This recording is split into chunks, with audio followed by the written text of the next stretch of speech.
ओम नमः शिवाय। शिव महापुराण विद्वेश्वर संहिता अध्याय 9 शिवजीनो ज्ञानोपदेश। नंदिकेश्वर बोल्या, हे महर्षि सनत कुमार, त्यारे ब्रह्मा विष्णुने हाथ जोड़ीने शिवजीनी बाजुमां गया अने तेमनी पूजा करी। फरीथी ब्रह्मा विष्णुथी पूजायेला भगवान शंकर प्रसन्न थया अने कहेवा लाग्या। शिवजीए कह्युं, हे वत्स, तमारी पूजाथी हूँ प्रसन्न थयो छूं, तेथी आजथी आ दिवसનું નામ શિવરાત્રિ રહેશે। આ તિથિ મારી પ્રિય તિથિ બનશે। શિવરાત્રિના દિવસે કોઈ મારા શિવલિંગની પૂજા કરશે તે સૃષ્ટિ વિધાયક હશે।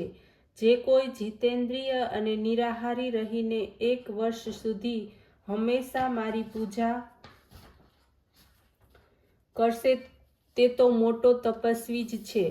પરંતુ જે 1 દિવસ શિવરાત્રિના દિવસે મારી પૂજા કરશે તે તેના સમાન જ ગણાશે। ચંદ્રનું દર્શન દરિયામાં ભરતી લાવે છે તેમ તે દિવસે મારી ભક્તિ વર્ધિત થશે। મારો સ્તંભ આદ્રા નક્ષત્રમાં પહેલા પ્રગટ થયો હતો। જો કોઈ માણસ માર્ગશીર્ષ મહિનામાં આદ્રા નક્ષત્રમાં પાર્વતી સાથે મારા રૂપનું અથવા મારા લિંગનું દર્શન કરે છે તે મને કાર્તિકેય કરતાં પણ વધુ પ્રિય લાગે છે। આ પવિત્ર દિવસમાં દર્શનથી જ મહાન ફળ પ્રાપ્ત થાય છે। પૂજનનું ફળ તો વાણી દ્વારા પણ કહેવામાં આવતું નથી। આ સ્થાનમાં જ્યાં હું લિંગ રૂપે પ્રગટ થયો છું તેનું નામ હશે। પૂજન સમયે તે નાનું થઈ જશે, તે મુક્તિ ભુક્તિ આપશે। સાથે સાથે દર્શન સ્પર્શ ધ્યાનથી તે જન્મ જન્માંતરમાંથી મુક્તિ આપનાર થશે। વિશ્વમાં તે અરુણાચલને નામે ઓળખાશે। અહીં શરીરનો ત્યાગ કરનાર મુક્તિને મેળવશે। જે આ લિંગ રૂપે રહેલા મારી પૂજા કરશે તે શાલોક્ય, સામીપ્ય, સારૂપ્ય, શ્રાષ્ટિ અને સાયુજ્ય આ 5 પ્રકારની મુક્તિને પ્રાપ્ત કરશે। આમ સર્વ પોતાના ઈષ્ટને પ્રાપ્ત કરનારા થશે। પછી તો બ્રહ્મા વિષ્ણુના યુદ્ધમાં જેટલી સેના તે બધી જ સેનાને શિવજીને અમૃત વર્ષાવીને જીવતી કરી તે બંને વચ્ચેના વેરને પણ શાંત કરી આપ્યું। તે સમયે તેમણે કહ્યું કે મારા 2 સ્વરૂપો છે, એક સાકાર અને બીજું નિરાકાર। આ સ્વરૂપ અન્ય કોઈના હોઈ શકે નહીં, તેથી બીજો કોઈ ઈશ્વર ન હોઈ શકે। મારું એક સ્તંભરૂપ છે અને બીજું અખંડ તેવું સગુણ ઈશ્વર રૂપ છે। આ બંને રૂપો સિદ્ધ કરે છે મારું આશ્ચર્ય છે કે તમોએ અજ્ઞાતવશ તમારી જાતને જ ઈશ્વર માની લીધે છે। તેને દૂર કરવાને માટે હું સંગ્રામ ભૂમિમાં આવ્યો છું। હવે તમે અભિમાનનો ત્યાગ કરો, મારી ભક્તિ કરો। મારી જ પ્રસન્નતાને કારણે આલોકમાં સર્વ પદાર્થો પ્રકાશિત છે। હું જ પરબ્રહ્મ છું। મારી જ આ બધી કલાઓ છે જે નિરાકાર રૂપે દેખાય છે। હું તમારો ગુરુ છું। મારા જ વાક્યો તમારા માટે પ્રમાણ છે। તમારી પ્રીતિ જોઈને જ મેં આ પ્રમાણે કહ્યું છે કે હું સગુણ છું, હું જ નિર્ગુણ છું, આ બધું જ મારું છે। બ્રહ્મજ્ઞાન આપવા માટે જ હું કલાવિહીન સ્વરૂપે પ્રગટ થયો છું। મારું કલાવિહીન સ્તંભ રૂપ આજ બ્રહ્મબોધક થશે।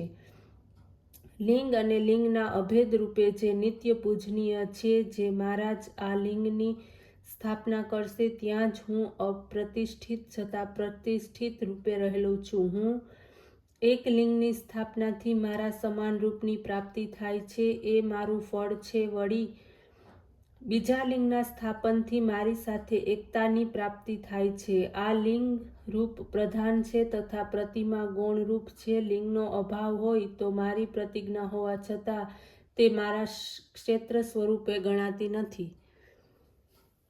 અધ્યાય 10 બ્રહ્મા અને વિષ્ણુનો ઉપદેશ। બ્રહ્મા તથા વિષ્ણુએ કહ્યું, હે પ્રભુ, અમને સર્ગાદિ પંચકૃત્યનું લક્ષણ જણાવો। તેનો જવાબ આપતા શિવજીએ કહ્યું, મારા બધા જ કાર્યો જ્ઞાન ગૃહ્ય છે।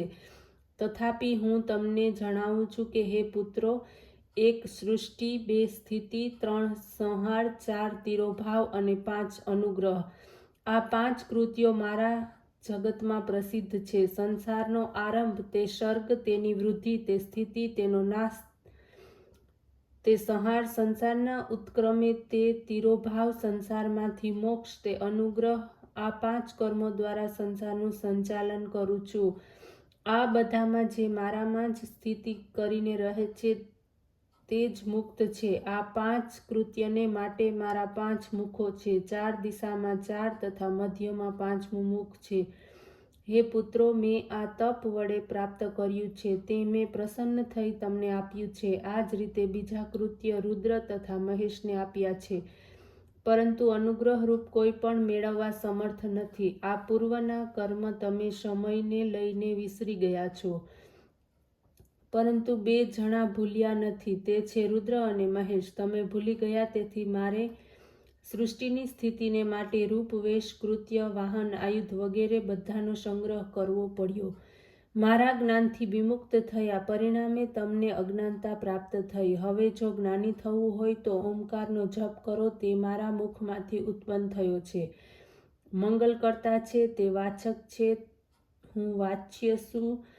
ઉત્તર દિશાના મુખમાંથી આકાર, પશ્ચિમ મુખમાંથી ઉકાર, દક્ષિણ દિશામાં મુખમાંથી મકાર, પૂર્વના મુખમાંથી બિંદુ તથા મધ્યના મુખમાંથી નાદ ઉત્પન્ન થયો છે. શ્રી નંદિકેશ્વર કહે છે કે ઉત્તર દિશાની તરફ મુખ રાખીને શિવજીએ બ્રહ્મા અને વિષ્ણુને આ મંત્રનો ઉપદેશ કર્યો. ત્યારે બ્રહ્મા અને વિષ્ણુએ દેવાધિદેવ મહાદેવજીને હાથ જોડીને કહ્યું કે હે સર્વસ્વ, આપને વંદન. હે સંસારના રચયિતા, હે પંચમુખી, આપને પ્રણામ. આ પ્રમાણે સ્તુતિ કરી તેમણે પોતાની જાતનું આત્મનિવેદન કર્યું. શિવજીએ ત્યારે કહ્યું, મેં તમારા સમક્ષ બધા જ તત્વોનું વર્ણન કર્યું છે. આદિત્યના પવિત્ર મંત્રનો જાપ તે મારું સાક્ષાત સ્વરૂપ છે. આથી જ્ઞાન સુસ્થિર થાય છે. આદ્રા નક્ષત્ર યુક્ત 14માં જપ કરવાથી અક્ષય પુણ્ય પ્રાપ્ત થાય છે. આદ્રામાં જો સૂર્ય હોય તો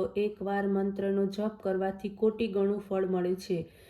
મૃગશીર્ષની આખરે તથા પુનર્વસુના આદિ ભાગમાં પૂજન થાય તો પૂજા, હોમ તથા તર્પણથી સમાન ફળ પ્રાપ્ત થાય છે. પ્રાતઃકાળમાં તથા પ્રભાતની સંધિમાં દર્શન કરવાથી મહાન ફળ મળે છે. અર્ધરાત્રિ વ્યાપીની ચતુર્દશી લેવા કહે છે.